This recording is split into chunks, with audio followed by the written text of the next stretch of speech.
자, 기본적인 자바의 문법 그리고 사용법에 대해서 같이 알아보는 시간 가져보도록 하겠습니다. 아주 기본적인 내용들 살펴볼게요.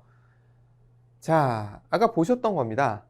hello라는 파일을 만들었고, 저는 패키지는 없이 했기 때문에 이 부분은 없었을 거예요. 어쨌든 관계없이 파일을 만들었습니다. 파일의 구조를 가만히 보면 이런 식으로 되어 있어요. 파일 안에 클래스라는 게 있고, 클래스 안에 메서드라고 되어 있는데 함수 비슷한 거다라고 간단하게 설명을 드렸었죠. 어쨌든 이런 식의 포함 관계가 있다라고 생각해 주시면 되고, 한 파일 안에는 클래스가 여러 개 있을 수 있고요. 하나의 클래스 안에 메서드가 여러 개 있을 수 있어요. 이런 식으로 해서 중복이 될 수도 있고요. 그리고 나중에 보시겠지만 클래스 안에 또 클래스가 있을 수도 있어요. 뭐 여하튼 그렇습니다. 그리고 이름 주는 거 신경 쓰라고 말씀드렸던 거 다시 한번 기억해 주셨으면 좋겠고, public static void main 요게 들어가면 단 요렇게 매핑된 경우에만입니다. 했을 때 main이 있으면 이 파일은 여기서부터 시작이다 라는 의미로 받아들이시면 된다 라고 말씀을 드렸습니다. 그래서 여기서부터 시작이다, main은 시작이다, 이렇게 생각하시면 될 것 같습니다.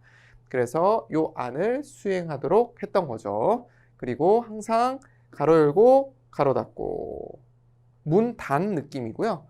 여기 보면 세미콜론으로 마침표 찍는 이걸 뭐라고 부른다고요? 네, 여기 하나의 문장이에요. 문장, 문단, 하나의 챕터 뭐 이런 식으로 생각하셔도 좋을 것 같아요. 중첩되고 중첩되고 중첩될 수 있겠죠. 그런 식으로 된다라는 거 생각해 두시면 될 것 같습니다. 자꾸만 하다 보면 익숙해지세요.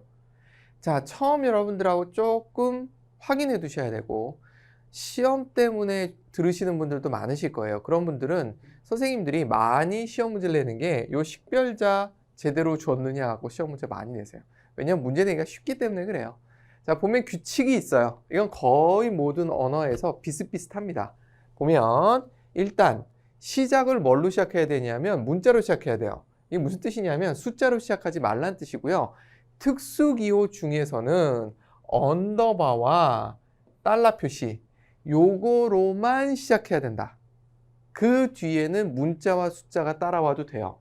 하지만 시작은 반드시 알파벳. 여기 보면 한글도 가능하다라고 되어 있는데 그러지 마세요. 저는 안 그러시기를 바랍니다. 이유는 여러분들이 어느 순간 해외에 나가서 프로그래머로서 아주 좋은 대우 받으면서 일을 하실 수 있기 때문에 영어로 하는데 익숙해지셨으면 좋겠어요. 그리고 나중에 소통이 안 돼요.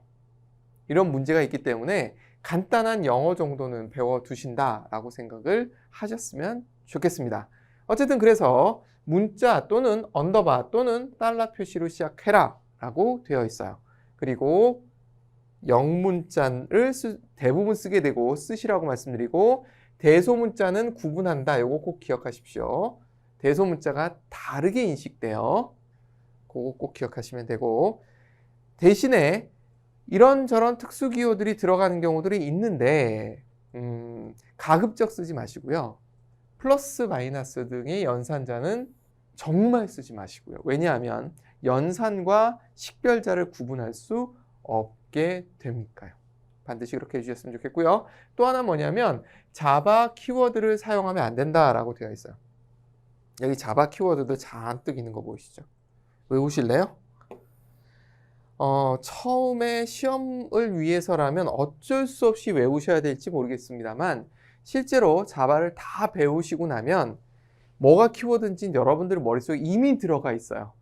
너무 지겹도록 썼기 때문에 이게 다 키워드인지를 알고 계시기 때문에 별로 걱정할 필요가 없고, 또 IDE 환경에서 해보시면 색깔이 달라요. 여러분들이 식별자를 만들었을 때의 색깔과 키워드를 타이핑했을 때의 색깔이 다르게 표시돼서 금방 아실 수 있어요.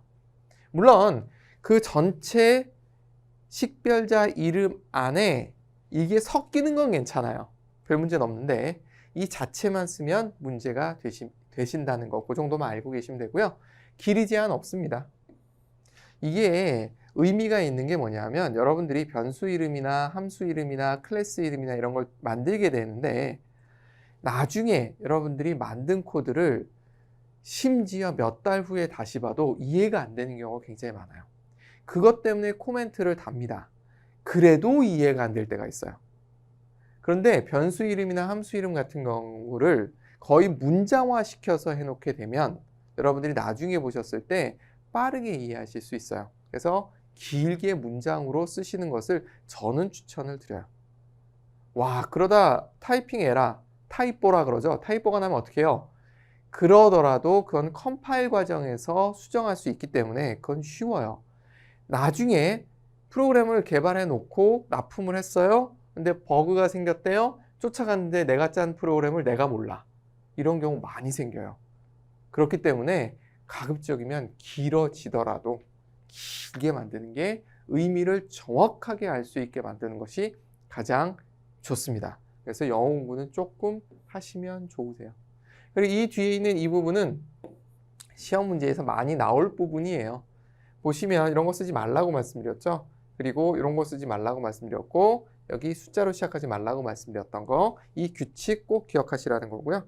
올바른 식별자들 이런 것들이 있죠. 그래서 많이 쓰는 게 이 언더바로 시작하는 거 많이 써요. 여기 보시면 int는 여기 식별자에 있어요. 키워드에 있어요. 자바 키워드에. 근데 언더바를 붙임으로써 뭐가 된다? 식별자가 돼버려요. 이럴 수도 있다는 거 기억하시면 될 것 같습니다. 자, 관련돼 일반적으로 이렇게 한다는 의미예요. 이게 규칙, 그러니까 컴파일 했을 때 오류가 난다는 뜻은 아니에요. 그러나 이렇게 하는 것이 자바를 개발자로서 사용할 때 거의 약속되어 있는 것처럼, 그래서 서로 만든 프로그램을 이해할 수 있게 하기 위한 규칙 같은 거예요. 그러니까 컴파일러는 이 부분 때문에 시비를 걸진 않아요. 규칙은 시비를 겁니다. 컴파일러가. 하지만 이 부분은 개발자끼리 시비를 거는 부분이다. 이렇게 생각하시면 됩니다. 자, 그래서 어떻게 보통 하느냐 하면 나중에 이제 배울 거예요. 변수가 뭔지, 메서드 또는 함수가 뭔지 배우실 텐데, 그런 거 이름 지을 때 어떻게 준다? 소문자로 시작을 하고, 그리고 단어와 단어가 this하고 이어가 이렇게 붙는 경우에는 두 번째 단어 앞을 대문자로 하는 것이 일반적이다 라는 거. 아직 변수와 메소드를 배우지도 않았는데 이게 왜 갑자기 툭 튀어나왔나? 그냥 이런 게 있다 라고 알고 계시면 될 것 같아요. 대부분의 학과 과정에서 이 순서를 배우기 때문에 설명을 안 드리면 혹시 시험을 준비하시는 분들한테 문제가 있을까 봐 미리 설명을 드린다 이렇게 생각하시면 될 것 같아요. 그리고 클래스와 인터페이스는 같은 레벨이에요. 레벨이 같아요. 이 레벨이 같은 얘네들은 첫 자를 대문자로 표기하는 게 일반적이에요. 그리고 나머지 규칙은 동일해요. 소문자로 가다가 붙었을 때 대문자로 다시 이렇게 일반적으로 이렇게 이름을 붙이게 됩니다. 상수라는 게 있어요. 변수와 같으면서 다른, 얘는 변할 수 있는 값, 얘는 정해진 값이라는 메모리상에 있는 매핑이라는 점에선 같지만 변할 수 있고 없고의 차이입니다. 이렇게 했을 때 얘네들은 가급적이면 전부 다 대문자를 쓰는 것을 추천드려요. 그래서 구분이 확실하게 되거든요. 그래서 자바 프로그램을 딱 보실 때 얘는 변수나 메서드 이름이겠구나. 얘는 클래스나 인터페이스 이름이겠구나. 얘는 상수의 이름이겠구나가 정확하게 구분이 돼요. 그럼 다 대문자로 하면 단어와 단어가 붙었을 때 혼란이 일어날 수 있잖아요. 그땐 언더바로 표시해 주는 것이 일반적입니다. 이 규칙을 지키시면 프로그래머들끼리 편하세요. 소통하는 방법이니까 요거는 레코멘드지만 머스트다. 이렇게 생각을 해주셨으면 좋겠습니다.